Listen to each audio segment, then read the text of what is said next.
Good evening. Welcome to the CREvolve show. Episode number, Rivers, what episode are we on? 5. 5. We made it to 5. And tonight I'm excited. We're all excited for our guest, Mike Westgate with RealMassive, real estate agent in Rochester, Minnesota, home of the Mayo Clinic. And who are the other people on the CREvolve show this evening? Hi, I'm Julie Augustin. I'm a retail broker with our Foundry commercial team here in Raleigh, North Carolina.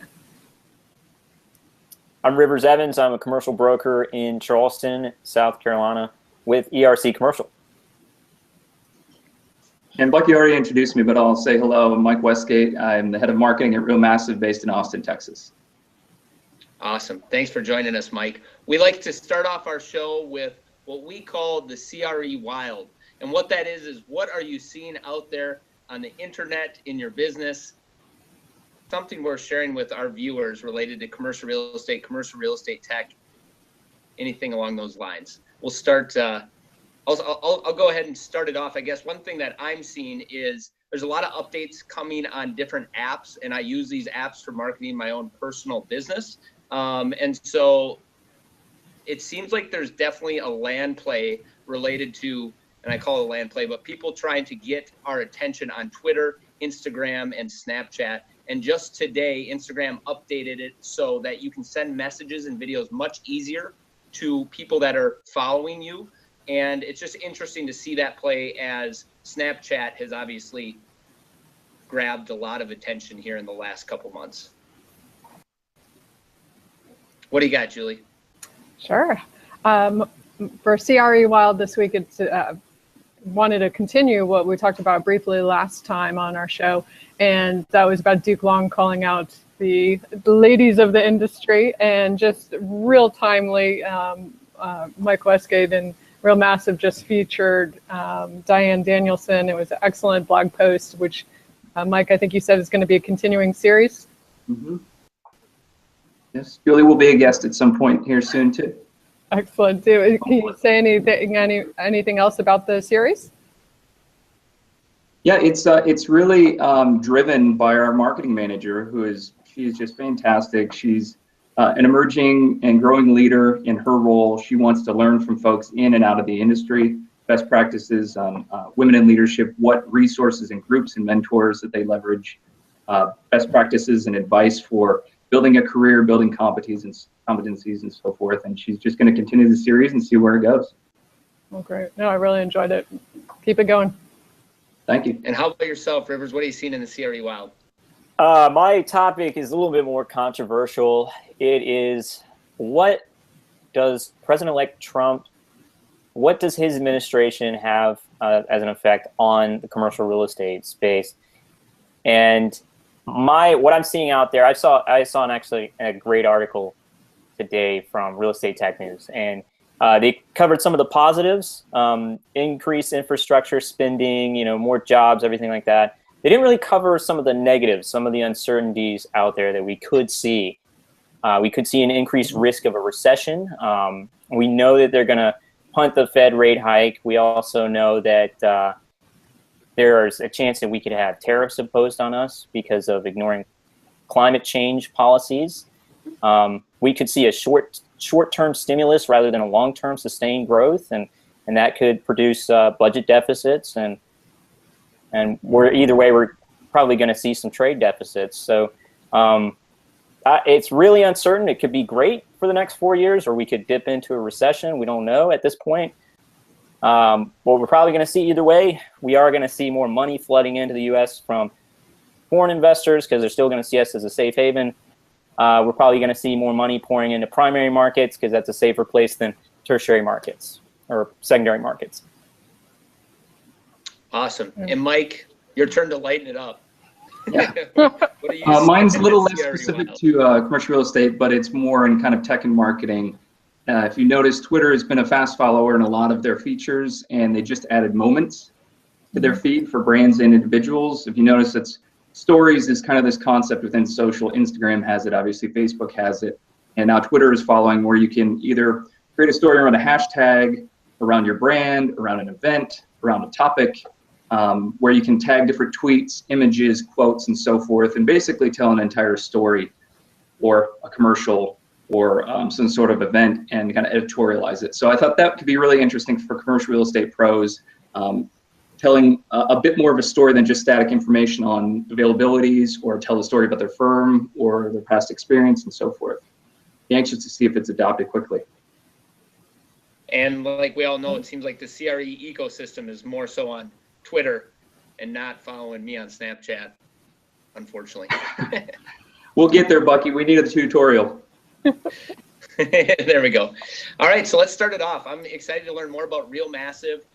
Been introduced to the company here recently, and I know that we're all excited to hear more about RealMassive, its story, what you would tell as far as the viewers that have never heard RealMassive, and tell us more about your team. Sure, yeah.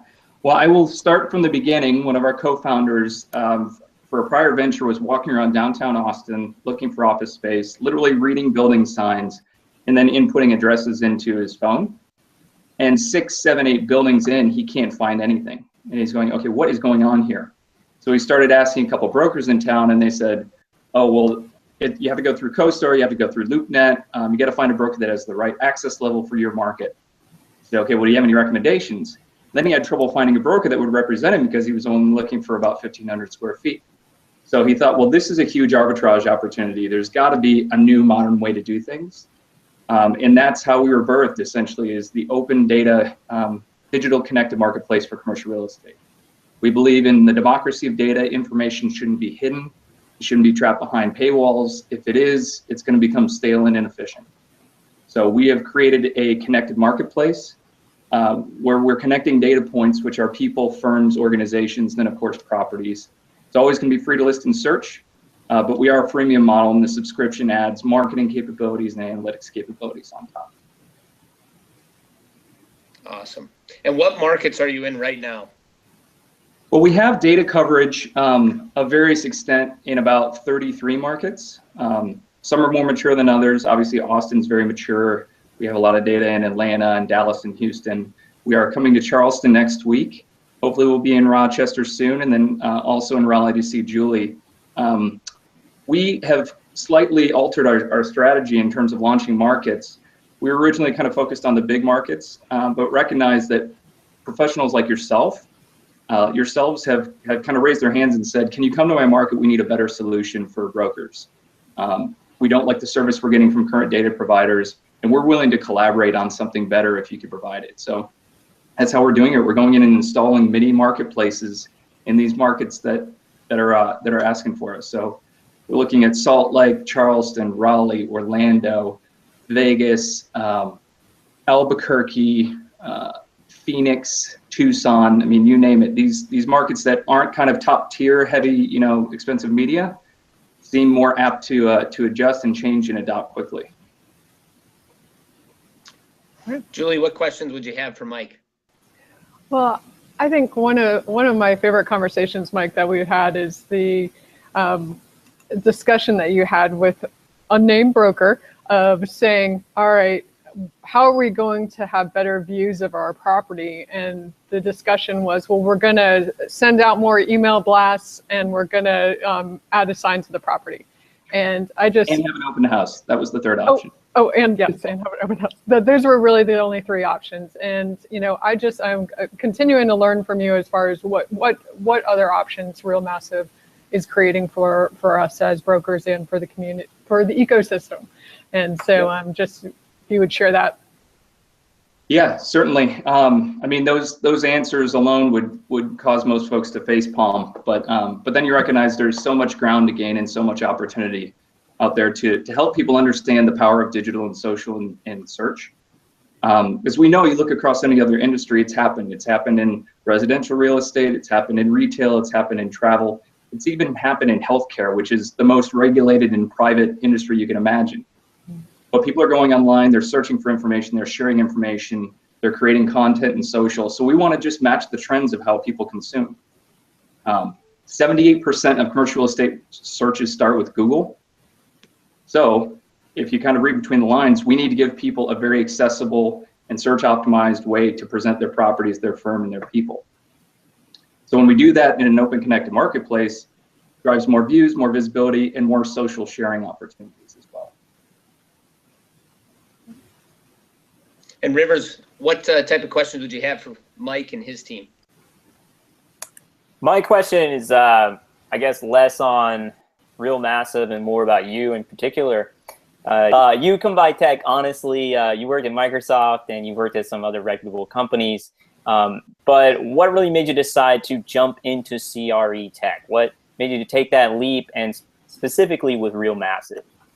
That's a great question, and for that leap for startup as well. That's a great question. Yeah, it's certainly not a traditional path, but if I look at the career arc, if you will, I went from basically about as big as you can get at the Microsofts and Sara Lees and General Mills of the world, now at a startup, because I have a grad school buddy, Zach Watkins, that is the head of operations and data at RealMassive, and he recognized as they were headed towards their Series A, they didn't have leadership in marketing, and he knew I wanted to really own a function and apply change. Microsoft was a great place to be from. I had a fantastic experience there, but there's a lot of marketers and a lot of employees there. So it's difficult to make an impact. At a startup, you know every single thing you do every single day, whether it works or not. But you also have the flexibility to adjust and refine and so forth. So RealMassive is just a perfect fit. I recognized that marketing was mostly understated. As Julie kind of mentioned before, it's been relegated to a lot of administrative tasks, kind of physical, traditional marketing tactics. And I knew that just a little budge in the right direction, adopting social, as you all have recognized and are harnessing yourselves, recognizing the value of information sharing and seeking online, and being able to present better solutions for that. I feel like we can not only make a dent for commercial real estate tech, but I think that we can help the function of marketing in the industry as well. That's what I get excited about. Very much. And I'll give you definitely a shout out for some of your marketing. I love it. The CRE ecosystem, the report that I've been fortunate, and thank you for featuring myself and Julie and other professionals in. You're definitely, as far as from what I can tell, marketing unlike most companies, whether it's CRE tech or just commercial real estate agents in general. So it's awesome to see. It's a lot of fun, and working with folks like you, Rivers, you're going to be in the next one. It's really, as we recognize, there was content, there was digital thought leadership, but it was either blogs or it was events and research, and there was really nothing in between. So we wanted to do something with this CR ecosystem and the influencer reports that we produce that really passes the mic to the folks that have the expertise and have the ideas and the insights. I can do some reading like you all can and share some ideas, but I nowhere near have the experience that you all have in the industry, nor the foresight to say what's going to happen next. So it's amazing when you just ask people for their perspectives, and then you can kind of weave a story together and produce it, turn it into social content. It gets legs of its own. And we've had so many folks come back and say, hey, when are you doing the next one? I want to be in it. Are you going to do a predictions report? Could you do one on industrial or on office? Could you do one on the Atlanta market in particular? So we were hoping, as Julie and I sat down to work on co-authoring the retail one, that it's not just a report, but it becomes an ongoing dialogue through social, or maybe fodder for discussion at industry events, maybe separate events itself, meetups, and so forth. So we're seeing good traction. We just want to keep the fire lit, basically. Yeah, and I'd like to add to that it has created this additional connection with people that are within the report. So we're going to be trying at ICSC New York coming up. December 5th and 6th at the luncheon event there. We're going to try to just congregate during and grab a lunch table for anyone that was part of the report or had interest in it, and kind of put that out on social and try to meet up in person for anyone that we have or have not met before. So looking forward to that. Just keeping it going. I know one question I had asked our last guest is, how has the CRE tech industry treated you? How has it been? It's definitely not one that a lot of people are taking on. And so I'm curious what your feedback would be to that. Do you mean with regards to our brethren firms, or how the industry is being adopted? I would say how are advisors actually recognizing you? Are they welcoming you with open arms? And then also just how is CRE tech today? And it's not health tech, it's not any of those other kind of tech industries within a certain sector, how is CRE tech in general? The CRE tech is getting pretty busy, as you all have seen. And we're hearing from our clients and our partners and our customers that I hope you all can work together at some point because there's a lot of you out there. So what we're trying to do is just make our messages clear and have our platform become as inclusive as possible. Because we have an open data marketplace and we believe in the value of connecting data points, that opens up a whole host of opportunities to partner in the future, whether it be with CRM firms or media firms or marketing firms, anybody else that has kind of point solutions where the marketplace or the platform could actually connect those. So that's just a little peek at where we're headed. I've really enjoyed connecting with the folks in the industry. We actually have some neighbors down the street, Rethink. I think you guys mentioned them on one of your past shows. Really great folks. They're kind of in the same place we are. So we're sharing notes on what markets are you looking at? What are some of the best practices to reach professionals? Where are you seeing traction? And in terms of industry adoption, it really is folks like yourselves, folks that are digital first, folks with kind of a social and search mindset, folks that are mobile savvy. We're trying to infuse all of those elements into everything that we build in the product or in the marketing as well. So we want to be inherently social, we want to be mobile first, we want to be infinitely measurable, and make sure that all of those points come through loud and clear in how we present ourselves and then what you experience when you're on the platform too. All right. Wow, that was excellent.